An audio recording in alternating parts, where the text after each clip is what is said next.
Assalamu alaikum dear students, welcome to the online lecture on nonlinear control systems. Today we are going to discuss lecture number 8 of this course. So last time we already discussed the concept of instability. Instability is characterized by the following definition. You consider the autonomous differential equation which is nonlinear x dot equal f of x with the equilibrium point at the origin, so f of 0 is 0. The definition of instability says that the equilibrium point xe is equal to 0 is unstable if there exists epsilon greater than 0. So if there exists any epsilon greater than 0 such that for all delta greater than 0 there exists some initial condition. So if you start within delta distance, you have some time capital T at which your trajectory crosses the epsilon bound. So in order to understand this definition, let's look at this diagram. So the definition says that even if there is a small, large, no matter what magnitude, even if there is a single bound of size epsilon around the equilibrium point xe, such that for all delta bounds, for all possible delta bounds, if you start within the delta bound, your trajectory is guaranteed to cross the epsilon bound at some point t is equal to capital T. So this epsilon bound, remember the definition of the stability. Stability requires that for all epsilon bounds there is some delta bound such that if you start within delta you stay within epsilon. The instability is like almost opposite to that. It says that there exists at least one epsilon bound for which all the delta bounds result in the violation of the epsilon bound at some time t is equal to capital T. So if delta bound is smaller, maybe this capital T will be a large value. If delta is larger, so does not matter, whatever delta you choose, there will be some corresponding capital T at which the trajectory will cross the epsilon bound. So such systems are termed as unstable. Now the question is, how do we characterize instability? So we characterized or calculated stability using Lyapunov theorem. Fortunately, we also have Lyapunov theorem for characterization of instability as well. So the Lyapunov theorem says that suppose we have x dot equal f of x, f of 0 is equal to 0, which means origin is an equilibrium point, and f of x is locally Lipschitz, which means that the solution of this differential equation exists at least locally and is unique. Also suppose that there is some neighborhood D of Rn containing the origin and a continuously differentiable function v defined on this neighborhood such that v of 0 is 0, v of x is greater than 0 and v dot of x is also greater than 0 in the neighborhood D of the origin. Then you can say that xe is unstable equilibrium point. So notice that the requirements of this Lyapunov function are very similar to the requirement of the Lyapunov function for characterizing the stability. The only difference, so v of 0 equal to 0 also required for proving stability of equilibrium point. V of x greater than 0 in the neighborhood also required for the stability. The only difference is this condition.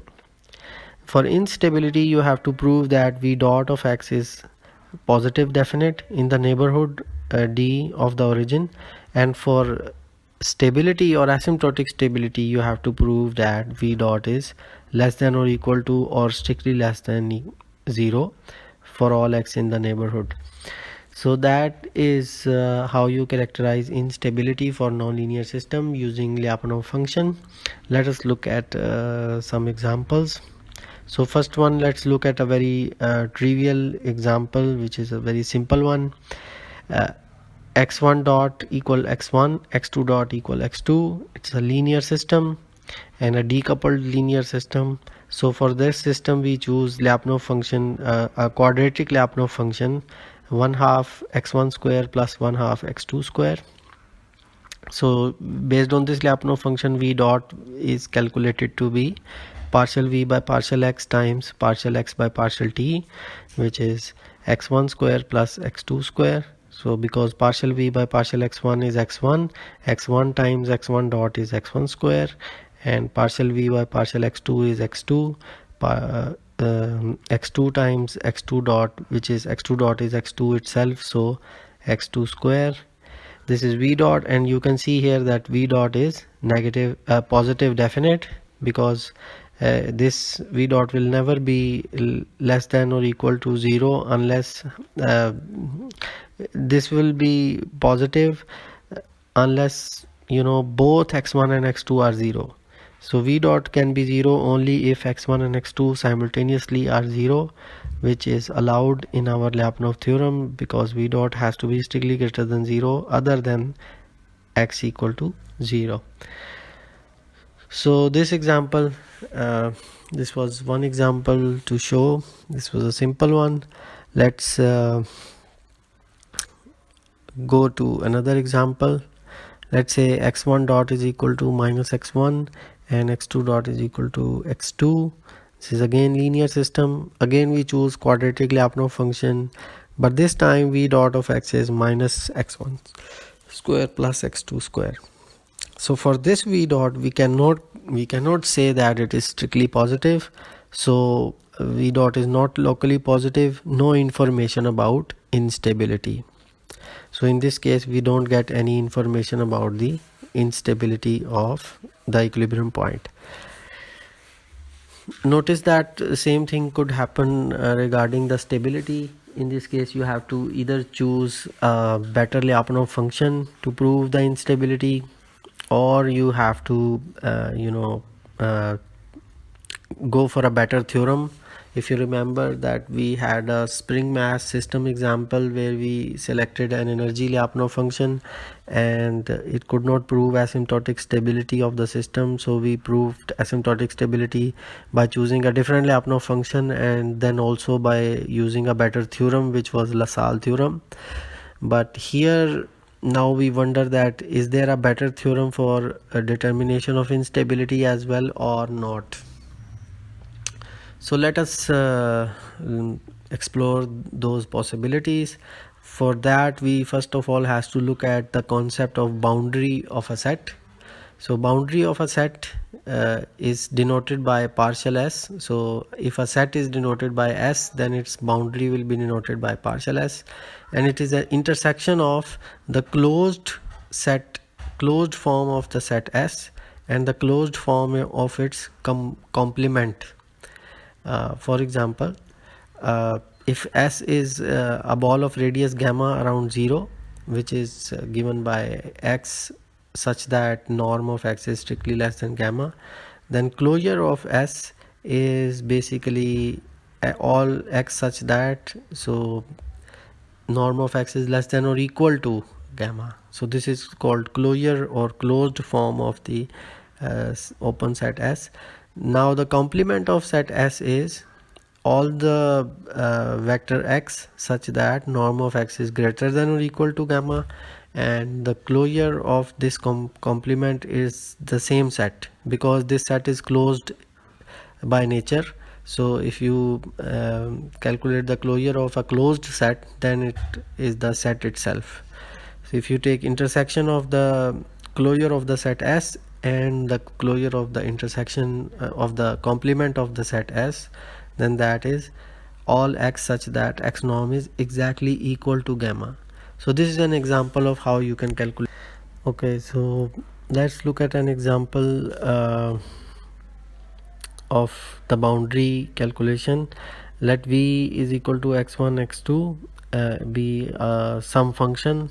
I'm not going to call it a Lyapunov function, but just let it be some function, and this is defined to be equal to minus x1 square plus x2 square divided by 2, and also let u be the set x such that v of x is greater than 0.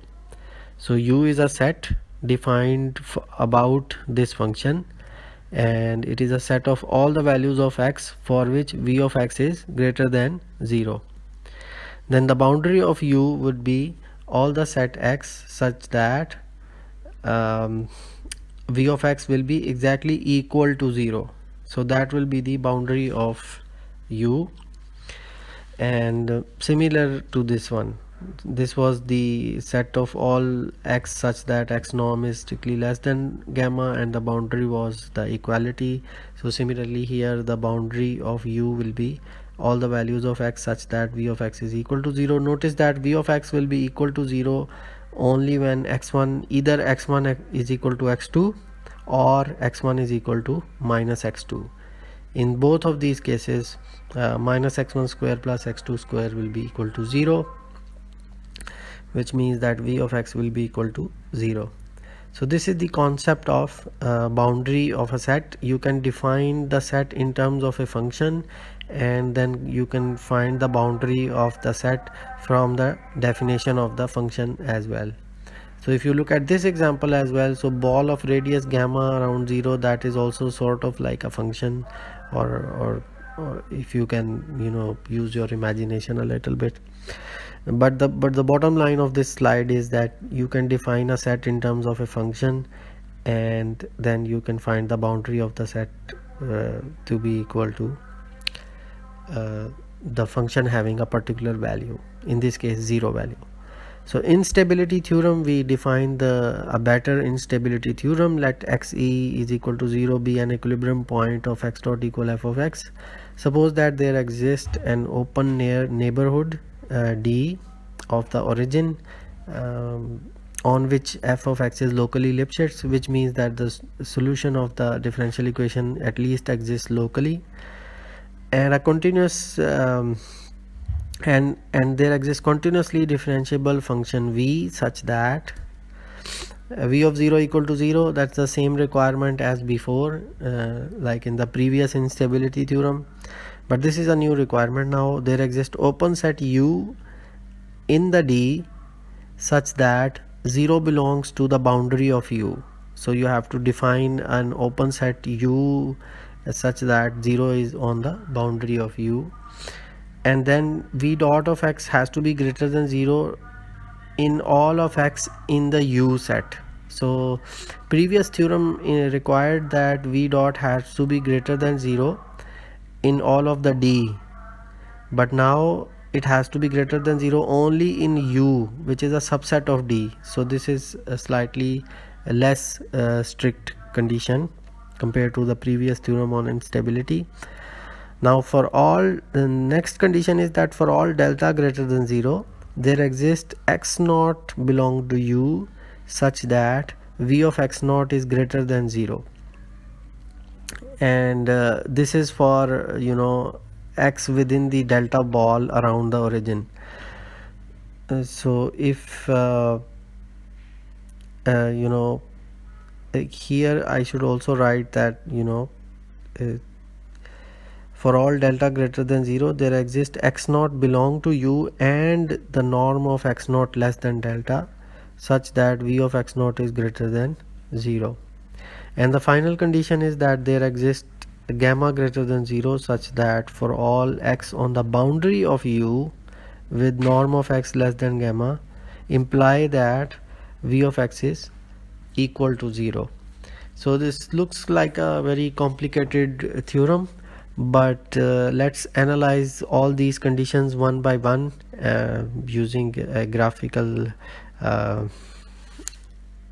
depiction. Let me see where this. Okay, so on this slide the theorem is repeated, and so this is the graphical. Let us see that this is the set u. So suppose that this u is within the bigger set D, and within this set u you define another ball of radius delta. So within this delta there is some x naught for which v of x naught has to be greater than 0, and origin belongs to the boundary of set U. So this circular black lining is the boundary of U, and origin is inside this on the boundary. And then there is, let's say, another neighborhood gamma centered at the origin, for which within this gamma, the boundary of U that lies within this gamma, on that boundary of U, all the values of x are such that v of x is equal to 0. So first condition, v of 0 equal to 0, is simple. Second condition, there exists open set U which is a subset of D such that 0 belongs to boundary of U. That means that this is the origin, this is the point 0 0 for vector x, and then v dot has to be greater than 0 for all x in U. So within this set U, v dot of x has to be greater than 0. Then for all delta greater than 0, for all delta means that if you pick one small delta, and for all the larger deltas, the smaller delta will be contained inside the larger delta. So for a very very small delta, arbitrarily small delta, there should be at least one x naught within that within the intersection of that ball of radius delta and the set U. So ball of radius delta is like this, and there is an intersection between ball of radius delta and the set U. Within that intersection there should be some x naught for which v of x naught is greater than 0, and then there exists gamma greater than 0 such that within this neighborhood v of x is 0 on the boundary of U. So in the intersection of boundary of U and the ball of radius gamma, the x should be such that v of x is equal to 0. Then the equilibrium point can be characterized as unstable. So this is quite complicated theorem even after the graphical representations. So let's look at an example. So for example, we have a nonlinear system x1 dot equal to x plus x2 plus x1 square, and x2 dot is equal to x1 minus x2 plus x1 times x2, and then you define D to be equal to the whole of the region R2, and then we define Lyapunov function by x1 multiplied by x2. So notice that this is a completely different type of definition of a Lyapunov function, which would not have been possible in other theorems that we have discussed so far, because this Lyapunov function is not positive definite inside this region D. But since this new theorem allows us for so if you choose Lyapunov function like this, then v dot will turn out to be like this using the chain rule that we have been using so far. So this new theorem allows us to pick the set U. In this case, for this example, we can pick up the set U in the 2D space such that x1 greater than 0 and x2 greater than 0, and norm of x less than gamma, let's call it 1. So norm of x less than 1, we can pick this set for proving instability of the equilibrium. So now we verify the conditions of the instability theorem one by one using this set U. Notice that this set U is only in the first quadrant of the 2D space, because x1 and x2 both are greater than 0. So it is some part of the first quadrant of the 2D space. So verify v of 0 equal to 0. So if you put x1 x2 equal to 0, then v of x definitely will be 0. So that condition is verified. Second, 0 belong to boundary of U. So let's see what would be the boundary of U. Boundary of U would be that since it is defined as x1 greater than 0 and x2 greater than 0, then boundary of U will be such that norm of x equal to gamma. That would be the boundary, and it can also be well, I can show you the boundary, because in a minute the boundary of u would be clear. But let's see, the v dot is greater than 0 for all x in u. So this is v dot, and if you look at v dot and if you look at the set u, then you can see that x1 and x2 both are positive. So all of these terms will be positive for all the values of x1 and x2 which are positive. So v dot is positive for all x in u. This point is verified. Then the next condition is that for all delta greater than 0 there exists x naught belong to u such that v of x is, so well, this condition is satisfied very easily, because v of x is x1 times x2 and u has been selected such that x1 and x2 both are always positive. So this condition is more than satisfied, because not just a single x naught for all delta greater than 0, rather we have v of x naught for all x naught in u to be such that v of x naught is greater than 0.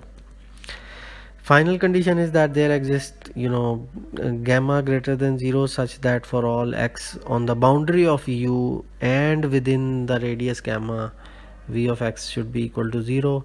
So here is the graphical depiction of this whole example. So this is a 2D space, and this is the set u, where we have consider the infinity norm. So this looks like a square, and you can see that the boundary of u is such that 0 belongs to the boundary of u. And then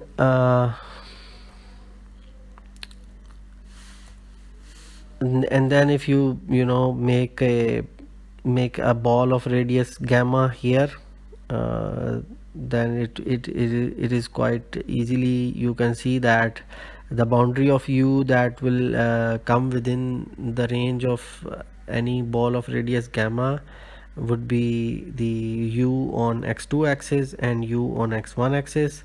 So along x1 axis v of x is 0, and along x2 axis v of x is also 0, because along x2 axis x1 is 0. So x1 0 means v of x will be 0, and along x1 axis x2 is 0, so then again v of x will be 0. So this condition, v of x is equal to 0 along the boundary of u within some ball of radius gamma. So we can easily draw a ball of radius gamma here, and you can see that the only boundary of u will be this and this, where v of x is 0.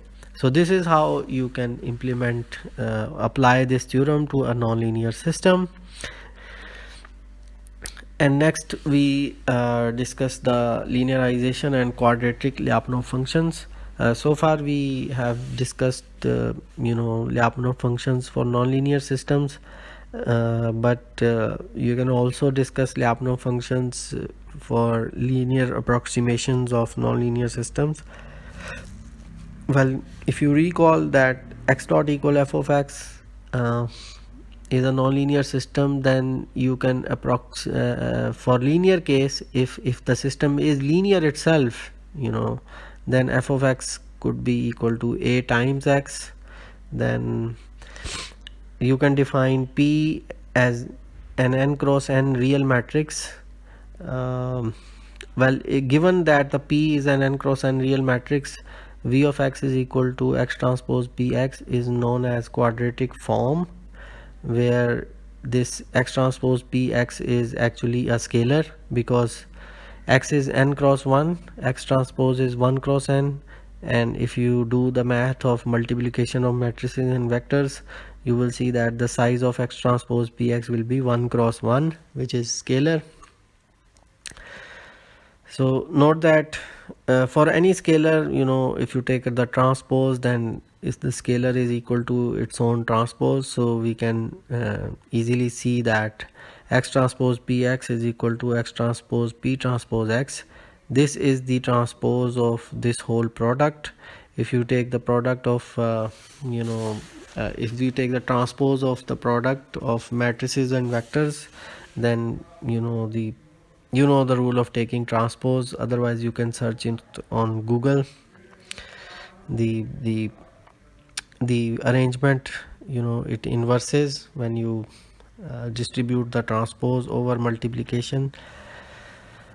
We can assume for our purposes that P is equal to P transpose without loss of generality, because we shall be dealing with the quadratic form. So whenever we are dealing with the quadratic form, then we can assume that P is equal to P transpose, and it does not rule out any cases.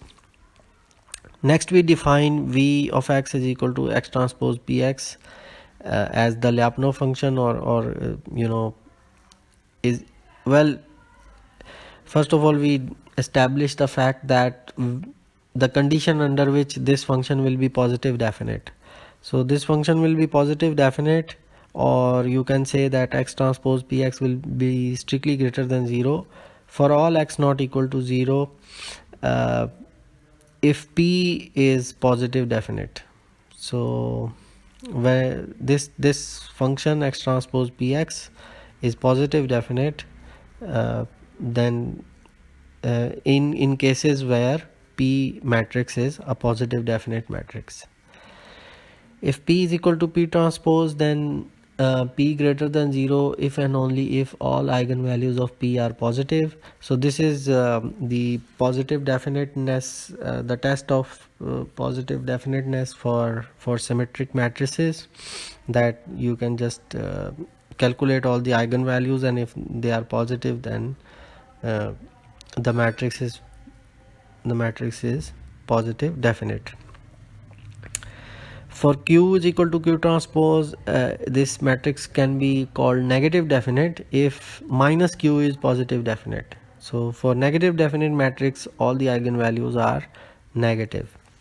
So these are some definitions that we are going to use for quadratic Lyapunov functions for linear systems or linear approximations of nonlinear systems. First of all, we see that if P is an n cross n matrix, then x transpose px is a scalar. And next we look at it is positive definite whenever P is positive definite, and P is positive definite whenever all of its eigenvalues are positive. You can also check out on the internet for non-symmetric matrices. The positive definite test is different. It's like all the principal minors must be positive. So we have also established the definition of negative definite. So we are ready to make use of all this knowledge into our next discussion. So consider x dot equal ax, a linear system, and v of x is equal to x transpose px, where p is greater than 0. And then so p greater than 0 means that this is a positive definite Lyapunov function. And then we have, this will give us v dot of x is equal to x dot transpose px plus x transpose px dot by the product rule of differentiation. And then when we substitute x dot equal ax, then we get this whole thing, which can be simplified to v dot of x is equal to x transpose times a transpose p plus pa times x. So this should look familiar to at least some of you, because this is a famous Lyapunov equation, a transpose p plus pa equal minus q. This is a Lyapunov equation, and if we define a transpose p plus pa equal to minus q, then we get v dot equal to minus x transpose qx, where if q is positive definite, then minus q is negative definite.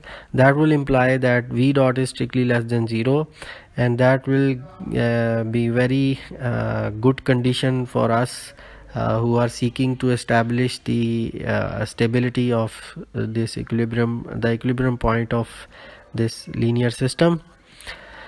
So now we seek to understand the conditions under which there exists p greater than 0 and q greater than 0 such that the Lyapunov equation is satisfied. So once you solve the Lyapunov equation, you can actually prove the global asymptotic stability of the linear system. So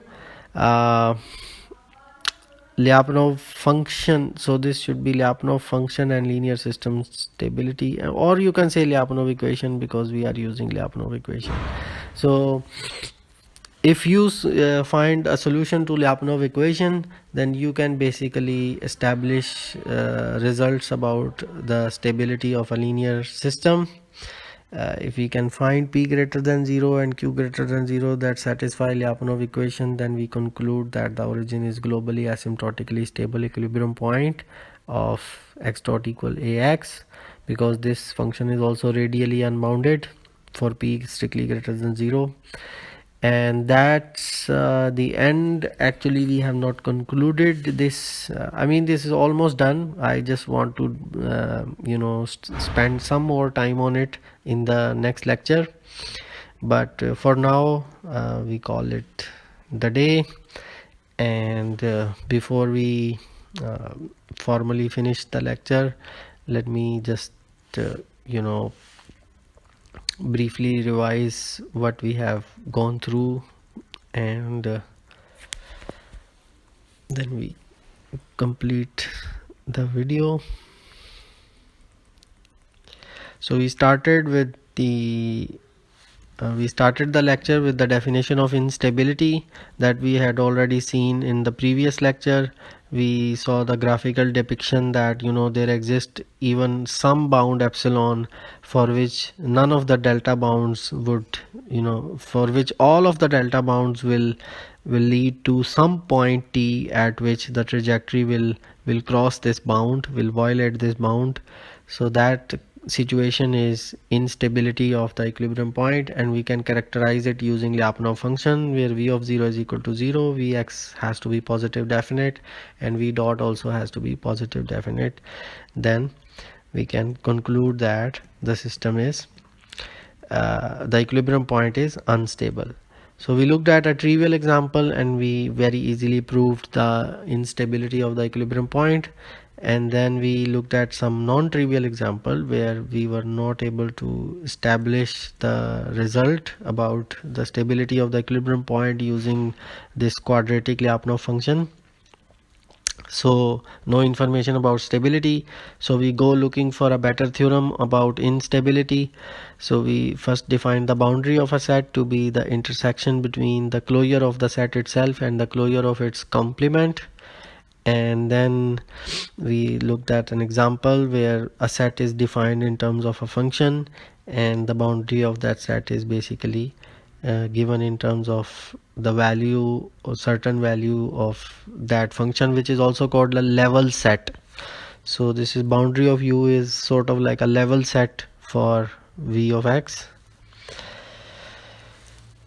Okay, then we formally describe the theorem of instability. Actually, we it was duplicated on 2 slides, which I will fix later on. But the theorem says that within the neighborhood of the equilibrium point, if v of 0 is 0 and you have a set u such that boundary of u includes equilibrium point, and v dot is greater than 0 in the set u, and there is there are at every level in u around the equilibrium point there is some point x naught such that v of x is greater than 0, and for the boundary of u in the neighborhood of the origin should have there should be at least some boundary of u in the neighborhood of origin where v of x is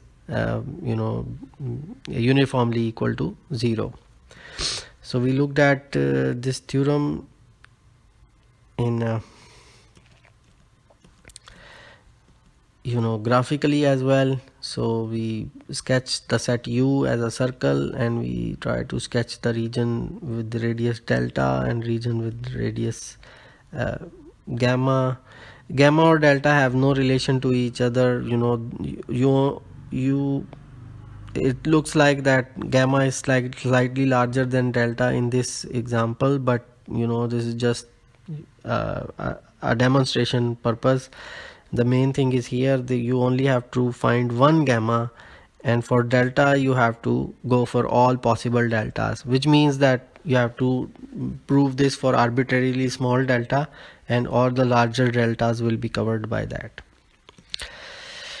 So we looked at an example of applying this instability theorem. We had nonlinear system. We defined the U set to be the first quadrant set, and then we checked all the 5 conditions one by one, and we also looked at this diagram, and then we changed the topic, and the new topic was the quadratic Lyapunov functions and the linear systems. So we defined the quadratic form, which is a scalar, and then its transpose is equal to itself, and the p matrix, if p matrix is positive definite, then this quadratic form is always positive. And you can check, if you assume p to be the symmetric matrix, then you can check its positive definite property by checking its eigenvalues.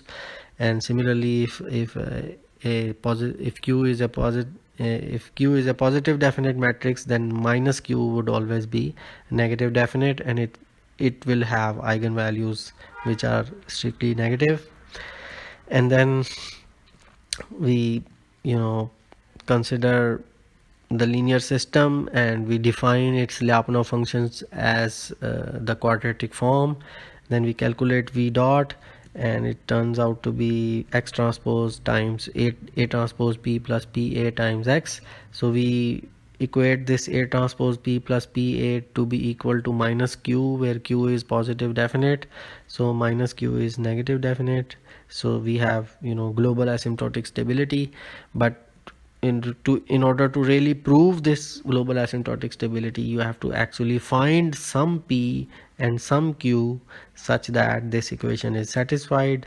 We will look at this in the next lecture, and that is all for now. Thank you for watching. Take care.